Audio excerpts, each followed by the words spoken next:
আসসালামু আলাইকুম everyone, welcome to নীলিমাস কিচেনে। আপনারা সবাই কেমন আছেন? ইনশাআল্লাহ সবাই ভালো আছেন। আজকে আমি আপনাদের দেখাবো কিভাবে মলা মাছ কাটতে হয় আর পরিষ্কার করে ধুতে হয়। আর মলা মাছ বাংলাদেশের একটি অতি পরিচিত নদীর মাছ। আর এই মাছ খেলে অনেক ভিটামিনস পাওয়া যায়, আর এই মাছগুলো চোখের জন্য খুবই ভালো। প্রথমেই আমি মাছগুলো এনে একটু লবণ ছিটিয়ে রেখেছিলাম, এতে করে মাছগুলো শক্ত থাকে। এরপর আমি প্রতিটি মাছের মাথা কেটে ফেলেছি।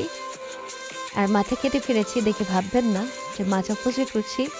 এই মলা মাছের মাথা দিয়ে অনেক সুন্দর বড়া বানানো যায়, আর তার রেসিপি আমার চ্যানেলে আছে, আমি ডিসক্রিপশন বক্সে দিয়ে দিব, ভালো লাগলে চেক করে নেবেন। মলা মাছের মাথাটা থাকলে অনেক সময় মাছগুলো খেতে তিতা লাগে, এর জন্য মলা মাছের মাছটা কেটে আমি মাঝখান থেকে মলা মাছের পেটগুলো বের করে নিচ্ছি। এইভাবে সবগুলো মাছ কেটে নিলে হয়ে যাবে। এরপর আমি একদম সহজ পদ্ধতিতে মলা মাছ কীভাবে পরিষ্কার করতে হয় আজকে দেখিয়ে দিব। আর মলা মাছ কাটা অনেক সহজ। আর মলা মাছে খুব অল্প পরিমাণে আঁশ থাকে, যেগুলো তোলা খুবই কষ্ট হয়ে যায়। বটির সাহায্যে কিভাবে এই আঁশগুলো ছাড়াতে পারবেন খুব সহজে, আজকে সেটাই আমি দেখাবো। ভিডিওটির সঙ্গে থাকুন, দেখতে পারবেন। সম্পূর্ণ ভিডিও টেনে না দেখলেই দেখতে পারবেন কিভাবে অতি সহজেই আমি মলা মাছগুলো ক্লিন করে নিয়েছি। সবগুলো মাছ কেটে নেওয়া হয়ে গিয়েছে।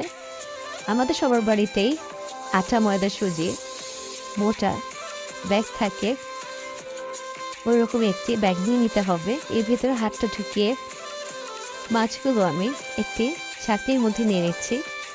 আর স্টিলের ছাঁকনিগুলো খুব ভালো হয়, একটু ধার থাকে, প্লাস্টিকের সাহায্যের মতো হবে। হাফ চা চামচ পরিমাণ লবণ দিয়ে দিলাম। এখন আমি অল্প করে পানিটা ছেড়ে মাছগুলো খুব আলতোভাবে ঘোরাতে হবে, এতে করে মলা মাছের ছোট যে আঁশগুলো আছে সব উঠে যাবে, আর হাতের মধ্যেও কোনো সমস্যা হবে না। অনেকেই ছোট মাছ হাতে কাটার জন্য ভয়ে খেতেই চায় না। এভাবে হাতটা সেফ থাকে, মাছটা খুব সুন্দর পরিষ্কার হয়। দেখুন মাছগুলো ঝকঝকে হয়ে গেল।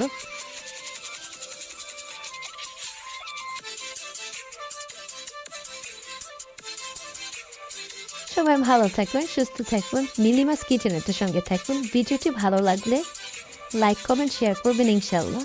পরবর্তী ভিডিও দেখার জন্য আমন্ত্রণ রইল। আল্লাহ হাফেজ।